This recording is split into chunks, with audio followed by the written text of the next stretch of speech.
Thank you, respected Daji. I was listening with rapt attention and I loved what you said about kindness. Compassion in action is what you called it, and I completely agree with you, sir.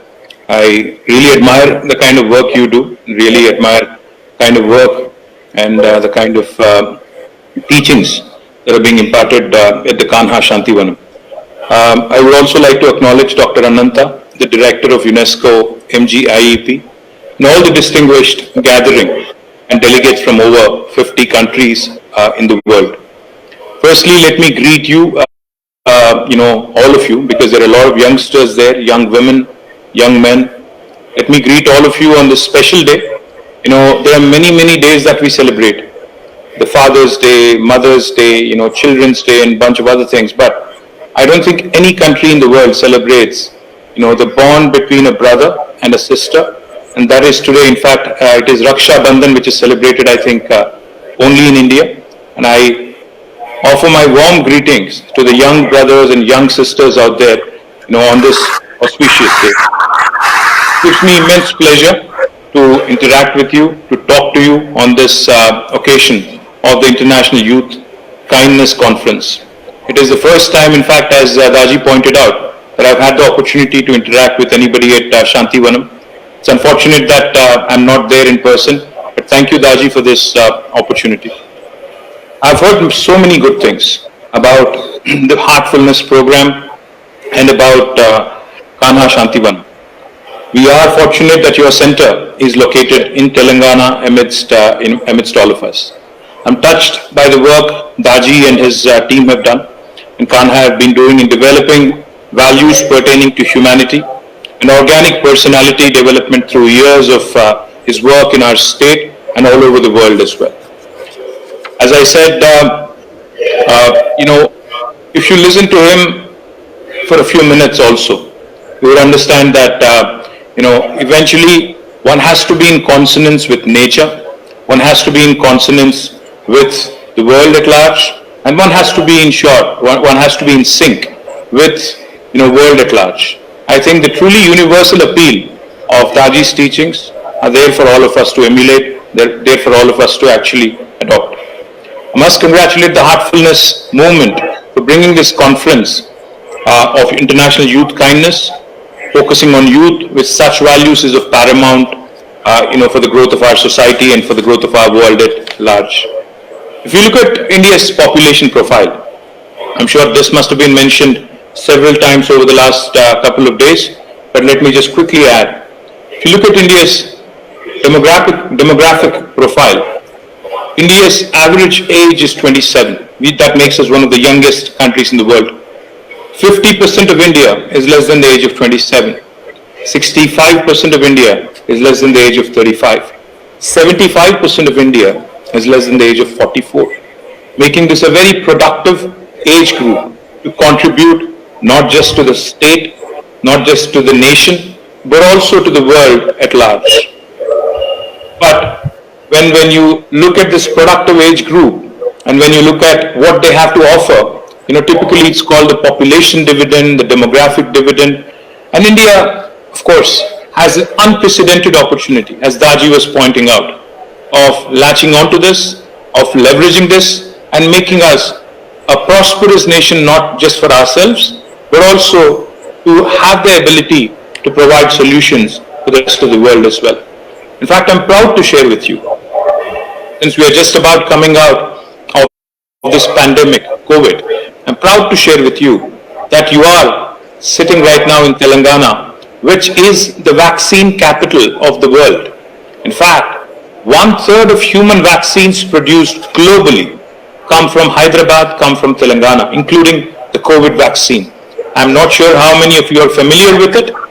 Let me quickly point out that 1/3 of human vaccines are produced from Genome Valley, which is located in Hyderabad in Telangana.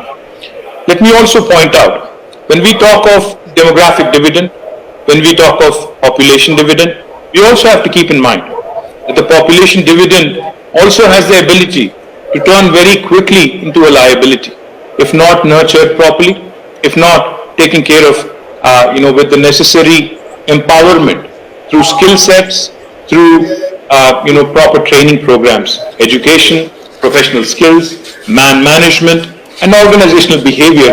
As Daji was pointing out, kindness, compassion, of course, it goes without saying that they have to be inculcated into grooming better human beings at large. It is in this regard, in fact, in terms of youth empowerment, that the government of Telangana, which was formed in June 2014, has done some remarkable things. We believe in the 3I mantra: innovation, infrastructure, and inclusive growth. And as many of you there who are Indians would obviously know, that we are, in fact, on the 15th of August this month, celebrating 75 years of our glorious nation, independence for our glorious nation. It is truly remarkable that we have, as the world's largest democracy, have maintained peace, have maintained diversity, have maintained stability, and have continued to grow over the last 75 years. But it is also a fact, as Daji pointed out so eloquently, there are some fundamental challenges, fundamental issues, which still remain unresolved, unsolved in our country. Telangana, while it might give me happiness, while it might, give me a bit to gloat about, that we are the first state in the country that has provided a portable drinking water connection to all the 10 million homes, it also gives me a bit of sadness. It also leaves me with a bit of sadness. The remaining states in my country have still not achieved that distinction. It's a basic issue. Telangana also has achieved a number of other things which I'll talk about in a bit. But what did I mean when I said the 3I mantra? Innovation, infrastructure, inclusive growth. Innovation need not just be, in technology. When I say innovation, a lot of people assume, especially the youngsters, that innovation is only confined to the technology world, to startups and other things. No. Innovation can come about in the form of thinking of individuals and institutions at large, including governments. The government of Telangana has used innovative methods to disrupt policy making, to enable it to be kind to its citizens, as Daji pointed out. In fact, we have come out with several reforms which I think truly are path-breaking and benchmarking for the rest of India to emulate. One of the things I'm very proud of is our Panchayati Raj Act, is our Municipal Administration Act. 10% of the budget of each village, 10% of the budget of each municipality is earmarked as green budget to ensure that we continue to improve our green cover in our villages, in our cities, so that we pass on a better planet, a better state than what we inherited from our predecessors. As a result of this, over the last 8 years, as a result of our Honorable Chief Minister's brainchild, a program called Harita Haram, which roughly translates to a green necklace for Mother Earth, we have been able to plant more than 240 crore saplings, which translates to 2.4 billion saplings, out of which 85% survival has been ensured, and as a result, today Telangana stands proudly as a state with a remarkable increase in green cover of more than 7.7% from the 24% we started out with in 2014. Today our green cover is enhanced to 31.7%, which in my opinion is truly a remarkable achievement considering all the pressures that we have in terms of urbanization, in terms of suburbanization, etc. We also have innovated and disrupted in terms of several other policies, be it our rural development policy, which has ensured that when Government of India recently announced top 20 villages in the country, 19 were from my state, Telangana, out of the top 20. And when they released the top 10 list, all 10 villages from the list were from Telangana, which is a delight if you ask me. Not only in terms of rural development, but also urban development has been a priority for us. In fact, when Government of India issued its Swachh Sarvekshan results, 12 municipalities from Telangana also have won awards in various categories. So this is a unique state where you have urban development happening, where you have Rural development also growing hand in hand. This is a state where you have the green cover, increasing. We also have industry growing rapidly. We have our agriculture exports increasing. We also have our IT exports, growing at almost 240%. This is a state where you see welfare. This is also a state where you see rapid development. That makes Telangana unique and inclusive in its approach of holistic development. We have also ensured that we remain a top destination to attract investment into our state. I would be remiss in my duty if I do not talk about the TS iPass, which has again been a remarkable policy and a remarkable initiative of Honorable Chief Minister, which has given us an opportunity to shine in the ease of doing business rankings across India. TS iPass stands for Telangana State Industrial Project Approval Self-Certification System. What does this mean? Any of you youngsters who would want to explore entrepreneurship, who would want to set up an industry, in Telangana, in fact, you do not need a clearance from the government. We have conferred upon you through TS iPass, the legislation that I just mentioned, which was passed about 7.5 years ago, a right to self-certification, just as how the government of India has conferred right to information as a right of the citizen, right to education as a right of the citizen. We in Telangana have conferred upon our entrepreneurs a right to self-certify themselves as being in compliance with the law of the land, as being a law-abiding entity, and start construction of your factory or your services, start your service on day one without seeking any clearance from the state government or the village panchayati or the municipal body. Now, how does this work? We only request that you submit an application online on the TS iPass portal along, with starting and commencing your operations. Now, why do we need that?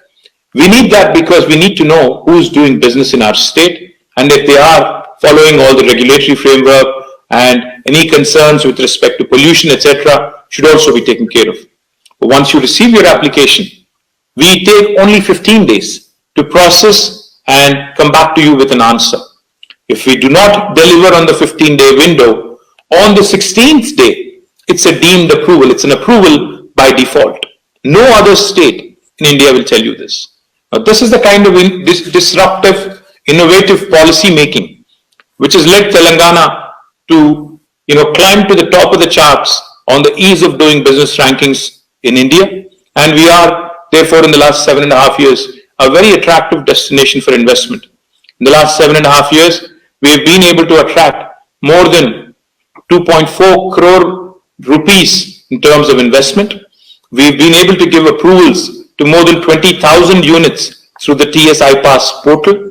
We've also been able to create more than 16.4 lakh direct job potential for the youth of Telangana, for the youth of India, to come here to set up their entrepreneurship facilities and to also explore growth opportunities. Let me also quickly add an important component, when you're looking for a job or when you're looking to create jobs, is to enhance your skills. Mahatma Gandhiji, as Daji also pointed out, has always valued kindness more than offering prayers. The simplest act of kindness are by far more powerful than 1,000 heads bowing in a prayer, is what Mahatma Gandhiji had said. Today, the world needs kindness more than ever, because it is with kindness that there can be peace. We in the state are celebrating Swatantra Bharat Vajrotsavalu, the 75 years of independence of our glorious nation, from the 8th of August till the 22nd. And as part of that, we are also screening the movie Mahatma Gandhi, a movie which was made by Richard Attenborough, which is being shown to more than 2.2 million school-going children across the state by screening it free of cost in 550 plus theaters. This is to ensure that we inculcate the values of Mahatma Gandhiji: non-violence, inclusiveness, and most importantly, kindness towards fellow human beings. We also need to be kind to ourselves.